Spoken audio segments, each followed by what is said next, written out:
మీ మాటకు గౌరవించి అతను అక్కడి నుండి వెళ్ళిపోయాడు. మీకు ఇష్టమున్నా లేకపోయినా మీరు ఈ పనిని చేయాలి. సో ఫ్రెండ్స్, ఇలాంటి స్టేట్మెంట్స్‌ని మన డైలీ లైఫ్ స్పీకింగ్ ఆర్ కన్వర్జేషన్‌లో యూజ్ చేస్తూ ఉంటాం. వాటిని ఇంగ్లీష్‌లో ఏ విధంగా ఎక్స్‌ప్రెస్ చేయాలో ఈరోజు మనం ఈ వీడియో ద్వారా తెలుసుకోబోతున్నాం. So here we have 2 different type of sentences. మీ మాటకు గౌరవించి అతను అక్కడి నుండి వెళ్ళిపోయాడు. ఇది ఒక కైండ్ ఆఫ్ స్టేట్మెంట్. అండ్ మీకు ఇష్టమున్నా లేకపోయినా మీరు ఈ పనిని చేయాలి. ఇది second kind of or second situational example. Alright friends. ఇప్పుడు మనం ఈచ్ సెంటెన్స్‌కి రిలేటెడ్‌గా 4 ఎగ్జాంపుల్స్‌నైతే ప్రొవైడ్ చేస్తున్నాను. ఈచ్ కాన్సెప్ట్ రిలేటెడ్‌గా. Let us jump into the examples. మీ మాటకు గౌరవించి అతను అక్కడి నుండి వెళ్ళిపోయాడు. మీ మాటకు గౌరవించి అతను అక్కడి నుండి వెళ్ళిపోయాడు. మరి దీన్ని ఇంగ్లీష్‌లో respecting your word, respecting your word he left from there. He left from there. అంటే మీ మాటకు గౌరవించి అతను అక్కడి నుండి వెళ్ళిపోయాడు. సెకండ్ ఎగ్జాంపుల్, వారి పరిస్థితిని అర్థం చేసుకొని అతను వారిని ఒత్తిడి చేయలేదు. వారి పరిస్థితిని అర్థం చేసుకొని అతను వారిని ఒత్తిడి చేయలేదు. మరి దీన్ని ఇంగ్లీష్‌లో understanding their situation he didn't pressure them. Understanding their situation he didn't pressure them. అంటే వారి పరిస్థితిని అర్థం చేసుకొని అతను వారిని ఒత్తిడి చేయలేదు. థర్డ్ ఎగ్జాంపుల్, నియమాలు తెలుసుకొని వారు క్యూలో నిలబడ్డారు.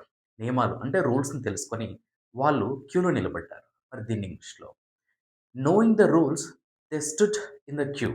Knowing the rules, they stood in the queue. అంటే నియమాలను తెలుసుకొని, రూల్స్ తెలుసుకొని వారు క్యూలో నిలబడ్డారు.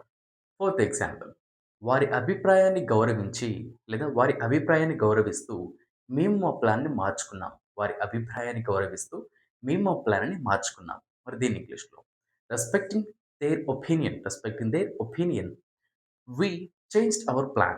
We changed our plan. Respecting their opinion, we changed our plan.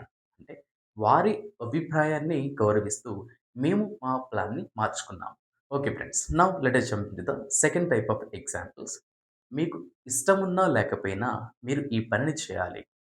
Whether you like it or not, you have to do this work. Whether you like it or not, you have to do this work. అంటే మీకు ఇష్టమున్నా లేకపోయినా మీరు ఈ పనిని చేయాలి. Second example, అతను వచ్చినా రాకపోయినా మనం మీటింగ్ స్టార్ట్ చేస్తాము. అతను వచ్చినా రాకపోయినా మనం మీటింగ్ స్టార్ట్ చేస్తాం. Whether he comes or not, we will start the meeting. Whether he comes or not, we will start the meeting. అంటే అతను వచ్చినా రాకపోయినా మనం మీటింగ్ స్టార్ట్ చేస్తాం. థర్డ్ ఎగ్జాంపుల్, మీకు ఆరోగ్యం బాగున్నా బాగలేకపోయినా మీరు ఆఫీస్‌కి తప్పనిసరిగా రావాలి.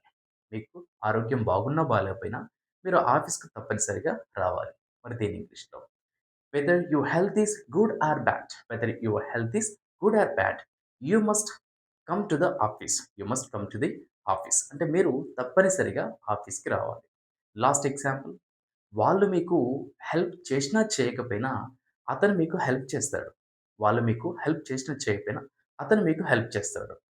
దీన్ని ఇంగ్లీష్‌లో whether they help you or not, he will help you. Whether they help you or not, he will help you. అంటే వారు మీకు హెల్ప్ చేసినా చేయకపోయినా అతను మీకు హెల్ప్ చేస్తాడు. సో ఫ్రెండ్స్, ఈ విధంగా అయితే ఈ స్టేట్మెంట్స్‌ని ఇంగ్లీష్‌లో మనం ఎక్స్‌ప్రెస్ చేయాలి. ఫ్రెండ్స్, ఇలాంటి ఇంట్రెస్టింగ్ 127 టాపిక్స్ అన్నిటిని కూడా ఒక పీడీఎఫ్‌లో అయితే ప్రొవైడ్ చేయడం జరిగింది.